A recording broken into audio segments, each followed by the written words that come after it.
할렐루야. 함께 예배하는 우리 모든 가족들에게 하나님의 은혜와 능력과 평강이 넘치기를 주님의 이름으로 축원합니다.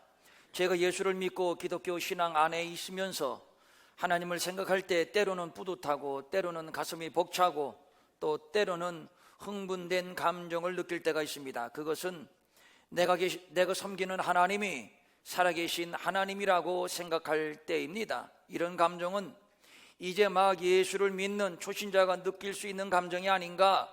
목사라면 더 높은 차원의 신학적인 문제를 가지고 씨름을 해야지, 목사가 초보적인 지식에 감동한다는 것은 너무 유치한 것이 아닌가라는 생각이 드실 수도 있을 겁니다. 맞습니다. 그럴 수도 있습니다. 살아계신 하나님은 기독교 신앙에 입문하는 초신자에게 가장 먼저 가르치는 교리입니다. 그런데 이런 초보적 명제 앞에 명색이 목사가 흥분한다, 감격한다라고 하는 표현은 격에 맞지 않을 수도 있습니다. 얼마 전에 어느 간증을 들었습니다. 그는 미국에서 사업에 성공을 했고 인간적으로는 전혀 부족함이 없는 사람이었습니다. 그런데 온 가족이 다 예수를 믿는데 유독 자신만 예수를 믿지 않았습니다. 어느 날 얼큰하게 술에 취해서 집에 들어왔는데 아내의 머리맡에 성경책이 놓여 있는 것이었습니다. 그냥 지나치려 하다가 그날따라 성경이 궁금했습니다.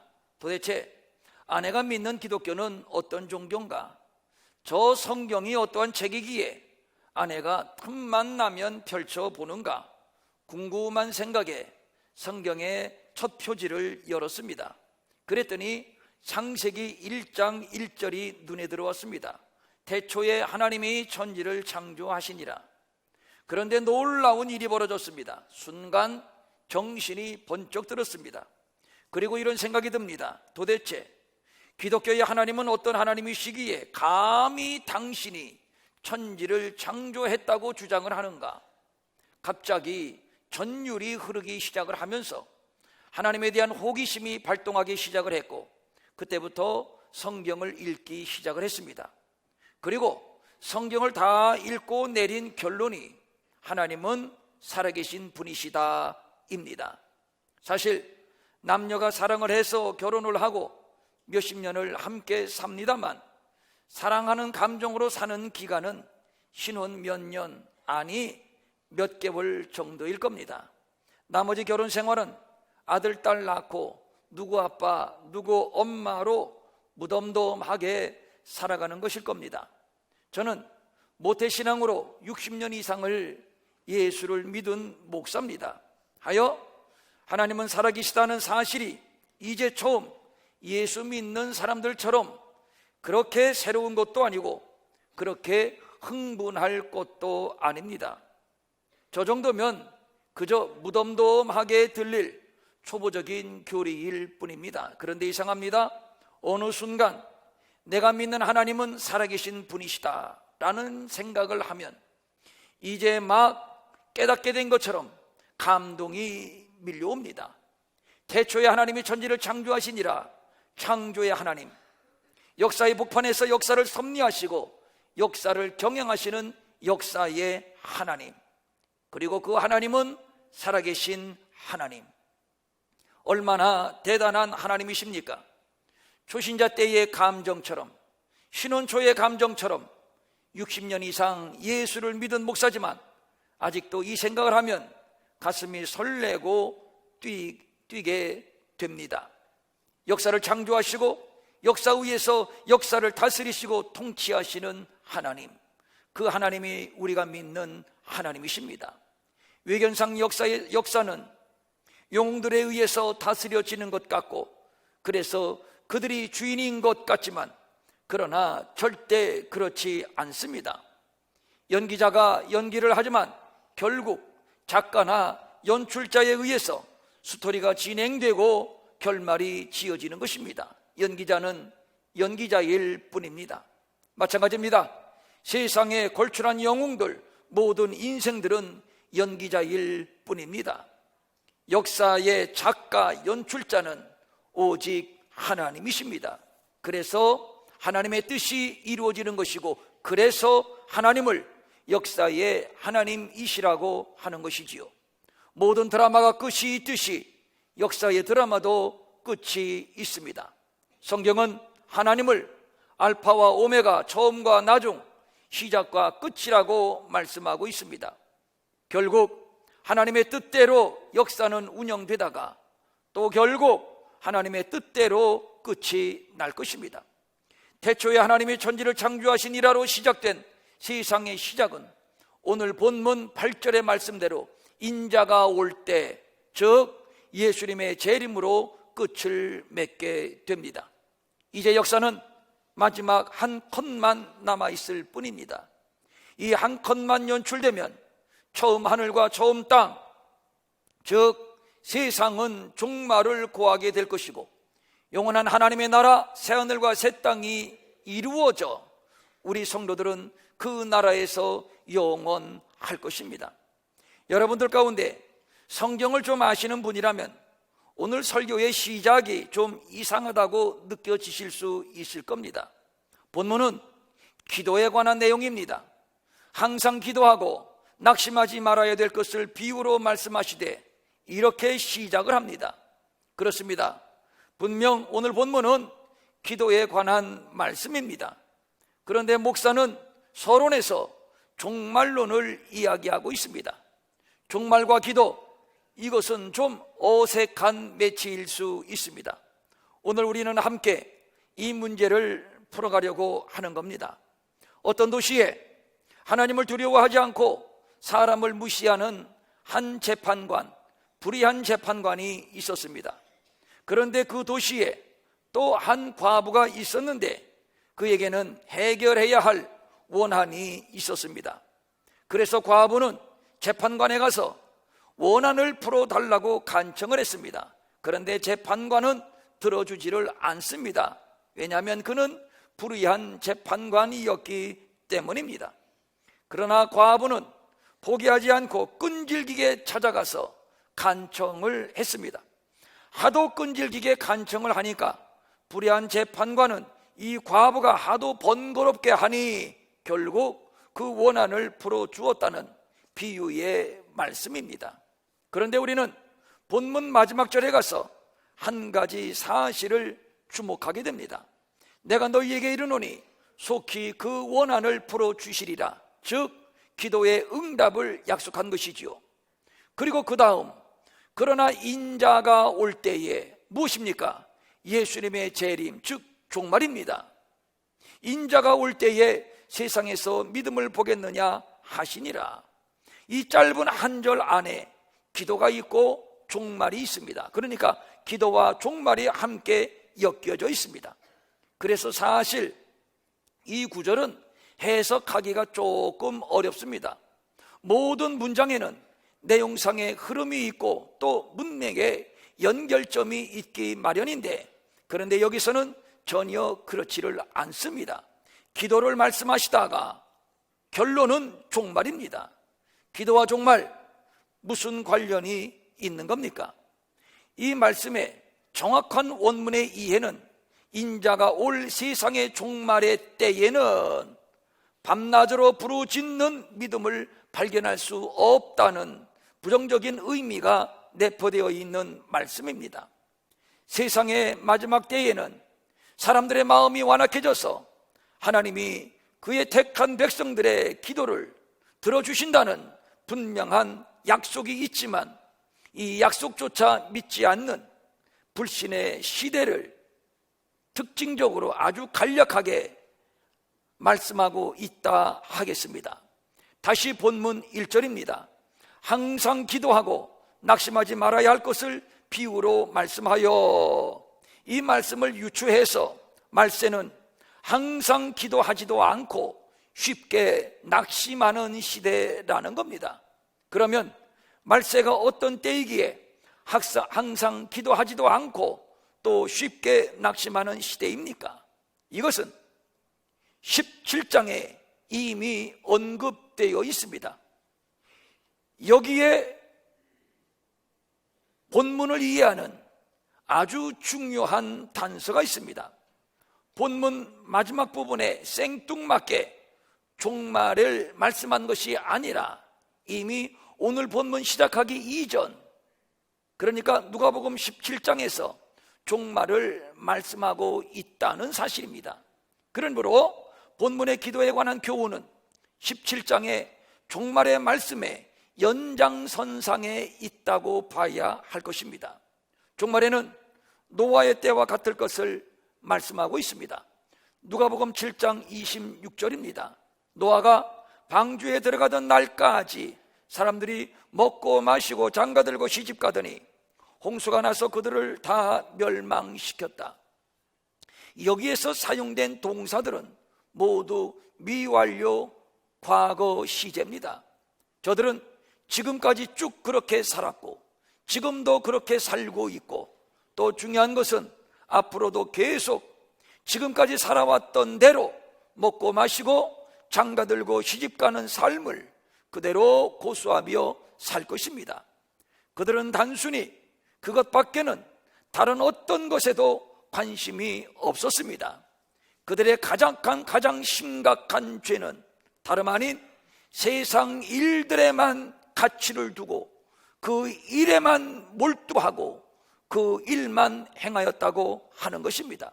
하나님, 믿음, 경건, 거룩은 안중에도 없었습니다. 노아가 방주를 짓고 있을 때나 방주에 들어갈 때나 그들은 하나님의 심판이 임박했음을 전혀 깨닫지를 못했습니다. 아니, 깨닫지 못하는 정도가 아니라 아예 관심조차 없었습니다. 아무런 위기감 없이 여전히 세속적 쾌락에만 몰두하고 있었던 것이죠. 먹고 마시고 장가들고 시집가고, 이것이 저들이 존재하는 이유였고 저들이 사는 방식이었습니다. 이런 저들의 삶은 노아가 방주에 들어가던 날까지, 그런데 성경을 보면 날, 이것이 단수가 아니라 복수입니다. 노아가 방주에 들어가던 날들까지 저들은 여전히 먹고 마시고 장가들고 시집가는 일에 몰두했습니다. 저들은 여러 날들 가운데 단 하루도 홍수 심판을 예비하는 경건한 삶을 살지 않았다는 얘기입니다. 저들이 얼마나 이 일에 몰두했는가 하면 노아가 방주에 들어가던 날까지 비가 뚝뚝뚝뚝 떨어질 때까지 그러했습니다. 오직 죄악과 불의만이 사람들의 삶과 마음을 지배하고 있었습니다. 노아 시대의 죄악은 창세기 6장 2절에 자세히 언급되어 있습니다. 하나님의 아들들이 사람의 딸들의 아름다움을 보고 자기들이 좋아하는 모든 여자를 아내로 삼는지라. 우리는 여기에서 보다라는 말을 주목합니다. 경건하게 하나님을 섬기며 그를 공경하며 살아야 하는 하나님의 아들들이 음욕에 불타는 눈길로만 여자를 바라본 것입니다. 그래서 3절입니다. 저들이 육체가 됨이라. 인간은 하나님의 형상대로 지음받은 영적인 존재입니다. 이 말은 하나님의 이미지가 인간 안에 있다는 뜻입니다. 그러므로 인간은 하나님을 섬기며 윤리와 도덕이라는 질서 안에서 살아야 하는 존재들입니다. 하나님이 짝지어 주신 부부, 이것이 가정의 질서요 남녀의 질서입니다. 이 질서 안에서 서로 사랑하고 결혼을 하고 자식을 낳고 이 질서 안에서 행복하게 사는 겁니다. 그런데 노아 시대는 그렇지 않았습니다. 하나님의 거룩한 백성들이 불경건한 자들의 딸들과 하룻밤에 만나 향락을 즐기는 부패한 육체의 소욕을 따라 정욕적인 삶에 몰두했습니다. 노아가 방주를 짓는 동안 노아 식구들 외에 어느 누구도 노아가 왜 방주를 짓는지에 대하여 관심을 두지 않았습니다. 노아는 앞으로 있게 될 하나님의 심판을 선포하며 회개하고 돌아와 심판을 피할 것을 경고했을 겁니다. 그럼에도 불구하고 저들은 먹고 마시고 장가들고 시집가는 지극히 향락적이고 지극히 쾌락적이고 지극히 육체적이고 지극히 세속적인 일에 집착을 했습니다. 하여 하나님의 경고가 저들 귀에 들리지 않았습니다. 성경 말씀대로 저들은 육체가 되었습니다. 영이 죽었습니다. 하나님의 형상, 하나님의 이미지가 파괴되었다는 얘기입니다. 이제 저들은 하나님을 경배하지도 않고 하나님을 두려워하지도 않습니다. 경건은 소멸되고 오직 육체의 본능대로 사는 짐승과 다를 바 없는 존재가 되었다는 말입니다. 그래서 여호와께서 사람의 죄악이 세상에 가득함과 그의 마음으로 생각하는 모든 계획이 항상 악할 뿐임을 보시고 땅 위에 사람 지으셨음을 한탄하사 마음에 근심하셨습니다. 하나님이 보시기에 심히 좋았던, 심히도 사랑했던 사람을 향해서 하나님은 오히려 사람 지으셨음을 후회하고 한탄하셨으니 노아 시대가 얼마나 부패했고 얼마나 타락했는가를 어렵지 않게 짐작할 수가 있는 것입니다. 오늘 본문은 말세에는 이렇게 노아의 시대와 같을 것이라고 예언하고 있습니다. 두 번째, 말세에는 롯의 때와 같을 것이라고 말씀하고 있습니다. 즉 소돔과 고모라의 때를 말하는 것이지요. 누가복음 17장 28절과 29절입니다.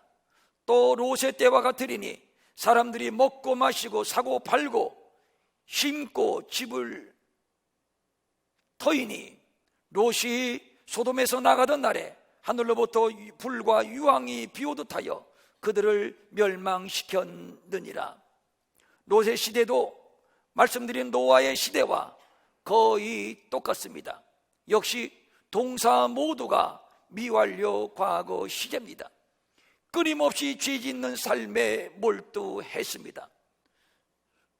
소돔 사람들을 구원하기 위하여 하나님이 보내신 천사가 롯의 집에 들어왔는데, 그런데 사람들은 그 천사를 음행의 대상으로 여기고 롯에게 그들을 밖으로 끌어낼 것을 강요했습니다. 동성간의 성행위를 요구한 겁니다. 동성간의 성행위는 음탕하고 가증스러운 죄악입니다.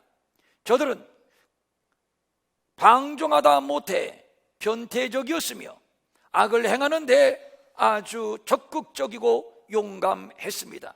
특히 저들은 집단적으로 몰려다니며 공개적으로 범죄를 자행할 정도로 사악하기 그지 없었습니다. 실로 그들의 마음은 마비되었으며 부끄러움을 몰랐으며 오히려 수치스러운 죄악을 드러내는 것을 좋아했습니다. 더 나아가 그런 사악한 짓을 만류하는 롯에게 오히려 폭력을 가하려고까지 했습니다. 그리고 롯이 곧 이 성에 하나님의 심판이 있을 것이니 어서 피하라고 충고를 했지만 롯의 사위들은 농담으로 여겼습니다. 장인 어른의 진심 어린 충고를 농담으로 여겼을 정도니 그 시대는 이미 영으로는 죽은 시대였던 겁니다. 그러면 이런 말세의 때를 우리가 어떻게 살아가야 할 것인가? 어떻게 이 악하고 음란하며 믿음이 없고 배역한 세상에서 믿음 지켜 승리하며 주님의 재림을 준비할 것인가? 이 문제에 대한 아주 중요한 메시지가 바로 오늘 본문인 것인데 결론은 기도입니다. 그것도 낙심하지 않는 기도입니다. 여기에서 낙심이라는 말의 의미는 기력이 다 소진된 피곤하고 지친 상태를 의미하는 말입니다. 우리는 여기에서 본문이 기도와 말세를 조합해서 설명하는 아주 중요한 단서를 찾게 됩니다.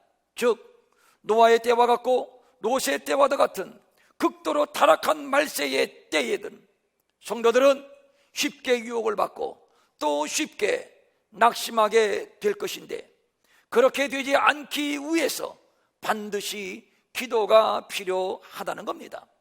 우리가 신앙의 기력을 잃게 되면 사단의 시험과 유혹에 무기력하게 넘어지게 됩니다. 그리하면 세상 유혹에 속절없이 우리의 인생은 망하게 되는 것이며, 노아의 시대나 롯의 시대처럼 영적인 삶보다 육적인 삶에 치중해서 영과 혼과 육이 심판을 피할 수가 없는 겁니다.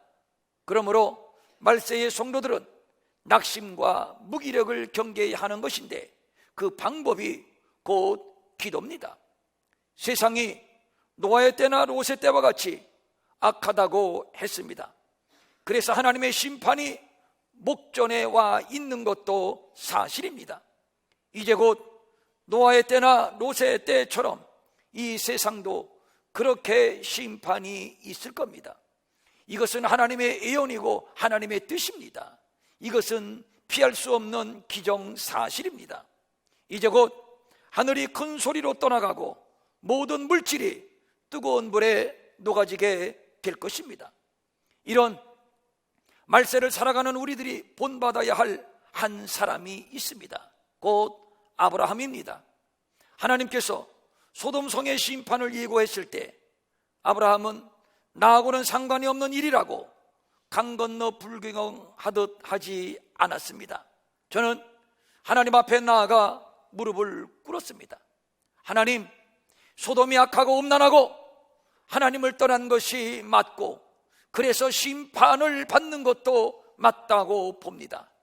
그러나 이 성 안에는 악한 자만 있는 것이 아니라 의로운 자가 최소한 50명은 있을 것 아닙니까? 그 의인을 위하여 이 성을 멸하지 마옵소서. 그는 의인 50명을 찾아다녔습니다. 그러나 찾지를 못했습니다. 하나님, 그래도 45명은 있을 것 아닙니까? 그래도 40명은 있을 것 아닙니까? 하나님, 그래도 10명은 있을 것 아닙니까? 그는 하나님 앞에 나아가 계속 기도를 했습니다. 오늘 본문의 표현을 빌리자면 낙심하지 않고 기도를 했던 겁니다. 그런데 결국 의인 10명을 찾지 못하여 소돔성은 멸망을 받았는데, 그래도 아브라함에게 한 가지 아쉬움은 있습니다. 아브라함은 의인 10명까지 찾다가 찾지 못하여 낙심하고 기도를 포기했습니다. 만약에 9명, 8명, 7명, 6명, 5명 계속 낙심하지 않고 기도를 했다면 어떠했을까라는 생각입니다. 주님 오실 날 얼마 남지 않은 이 말세의 때에 한 영혼이라도 더 구원하기 위한 성도의 낙심하지 않는 인내의 기도, 믿음의 기도가 필요하다는 말입니다. 주님의 재림이 가까울수록 죄악의 풍조는 더욱 심화되어 갈 것입니다. 사람들의 마음은 더 완악해질 것이며, 더 거짓되고 더 불의하고 더 악하고 더 음란하고 더 하나님을 대적하고 탕자처럼 더 먼 곳으로 하나님을 떠나 죄악을 탐닉하며 살게 될 것입니다. 이러한 말세의 징조에 대하여 디모데후서 3장 1절 이하 5절은 이렇게 자세히 설명하고 있습니다.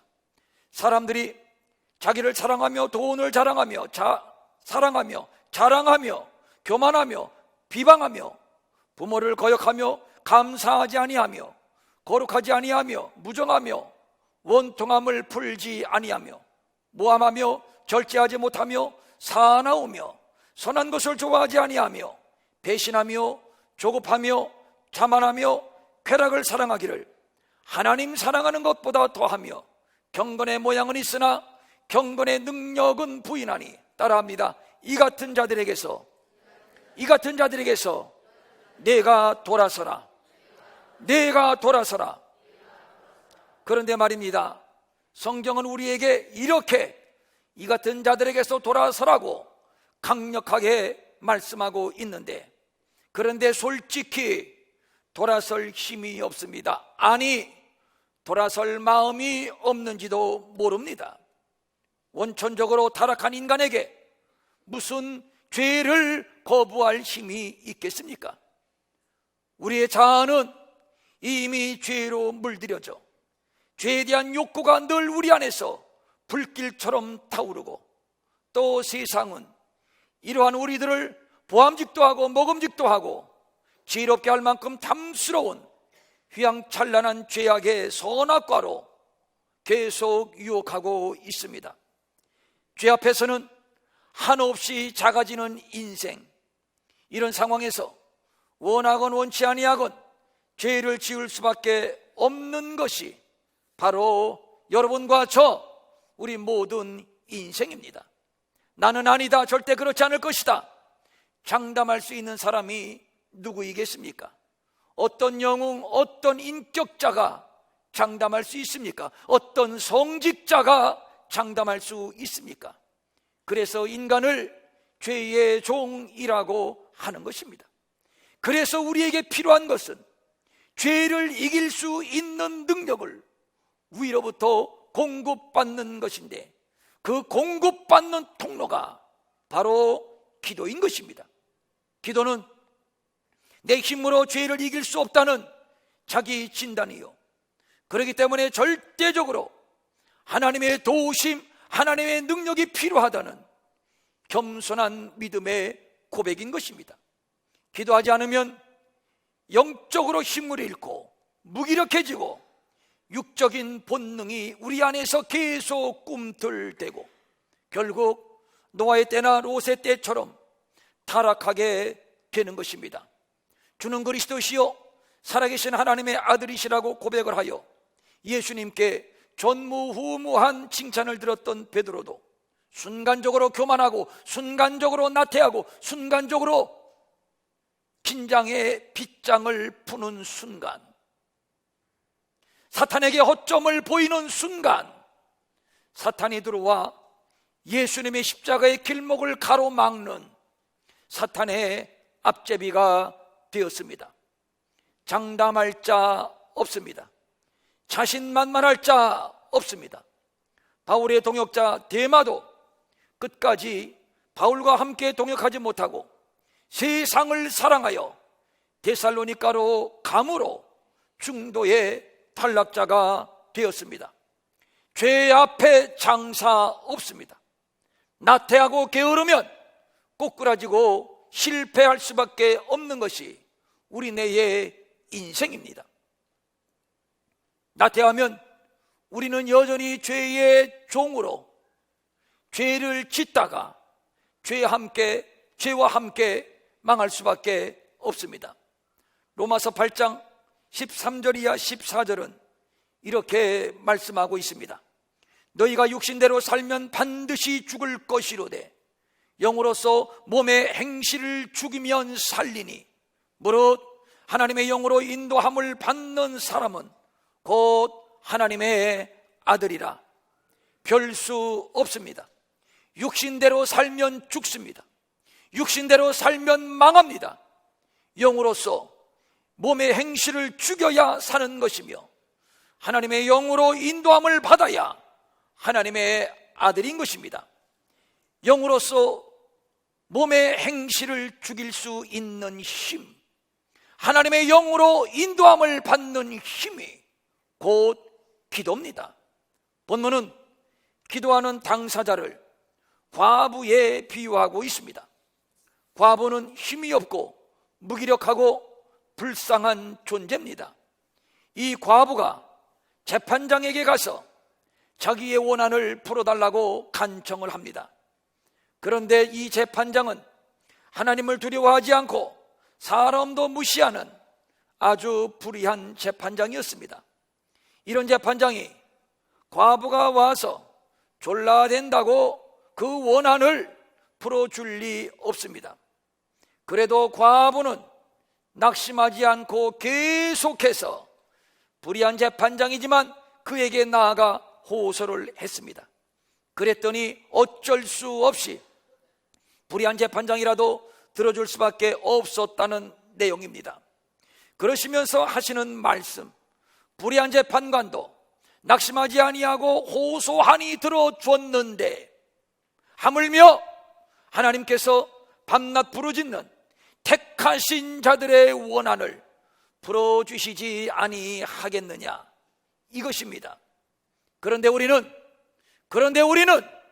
과부처럼 힘이 없고 과부처럼 무기력한 자도 아닙니다. 우리는 하나님의 택하신 하나님의 백성이요 하나님의 자녀들입니다. 응답에 대한 확신이 없기 때문에 기도하지 않습니까? 아닙니다. 응답은 약속되어 있습니다. 하나님은 밤낮 부르짖는 택하신 자들의 원한을 풀어주신다고 약속을 했습니다. 이 말세에 우리의 영혼을 거룩하게 보존해 주시고 또 우리의 기도를 통해서 이 땅에 하나님의 나라를 이룩할 거룩한 뜻, 거룩한 사명이 우리에게 주어져 있습니다. 이 칠흑 같은 역사의 밤에 기도의 횃불을 밝히며 하나님의 의가 하늘에서 이룬 것처럼 이 땅에서도 이루어지도록 기도하는 경건한 종들이 있다면 분명한 것은 하나님은 자기 백성들의 영과 혼과 몸을 죄악으로부터 흠도 티도 점도 없이 거룩하게 보존해 주실 것입니다. 악이 승리하는 것 같지만 그러나 악은 심판을 받게 될 것이고 결국 하나님의 공의가 승리할 것이며 결국 하나님의 나라가 이루어질 것입니다. 역사를 이렇게 이끌어갈 기도의 사람, 믿음의 사람을 하나님은 오늘도 찾고 계십니다. 그래서 본문은 인자가 올 때에 세상에서 믿음을 보겠느냐 이렇게 결론을 맺고 있는 겁니다. 그런데 말씀을 드렸듯이 세상에서는 이런 기도의 사람, 믿음의 사람을 찾기 힘듭니다. 왜냐하면 세상은 노아의 때, 롯의 때와 같기 때문입니다. 그때는 먹고 마시고 장가 들고 시집가는 일에 몰두했지 믿음, 기도, 경건, 진리, 의와는 전혀 거리가 멀었던 시대였습니다. 결국 심판을 받을 수밖에 없었습니다.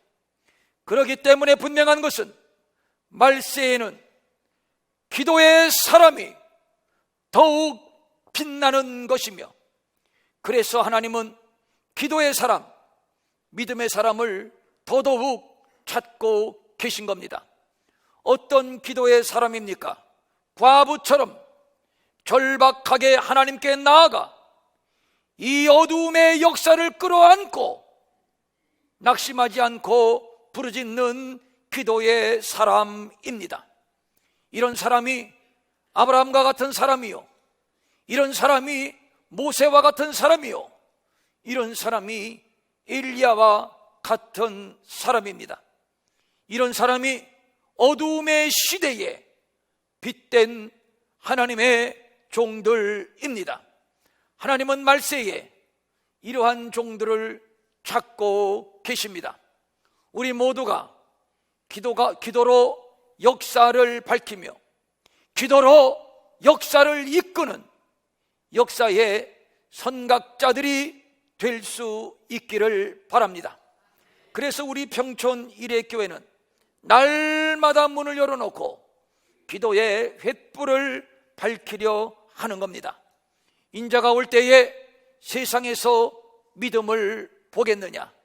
세상에서 믿음을 보겠느냐? 그런데 이 세상은 어떤 세상입니까? 노아와 같은 세상이요, 소돔과 고모라와 같은 세상입니다. 믿음의 사람을 발견할 수 없고 기도의 사람을 발견할 수 없는 때입니다. 그렇기 때문에 하나님은 더더욱 지금 이 어두움의 때에 한 사람이라도 기도의 사람, 믿음의 사람을 찾고 계십니다. 우리 교회가, 우리 모두가 이 역사의 횃불을 밝히는 기도하는 교회, 기도하는 성도가 될 수 있기를, 그리하여 하나님의 마음을 시원하게 해드리며 하나님의 뜻을 이루어 드리는 마지막 때에 사명 잘 감당하는 우리 모든 공동체가 될 수 있기를 주님의 이름으로 축원합니다. 축원합니다. 아멘. 지금까지 기도를 조금 쉬신 분이 계시다면 내일부터 다시 재개를 하셔서 새벽에도 문이 열려 있고 낮에도 문이 열려 있고 밤에도 또 우리가 매일 모여서 기도하는 만큼 수시로 언제든지 와서 기도의 횃불을 밝힐 수 있기를 주님의 이름으로 부탁을 드립니다. 아멘. 일어나셔서 찬양합니다.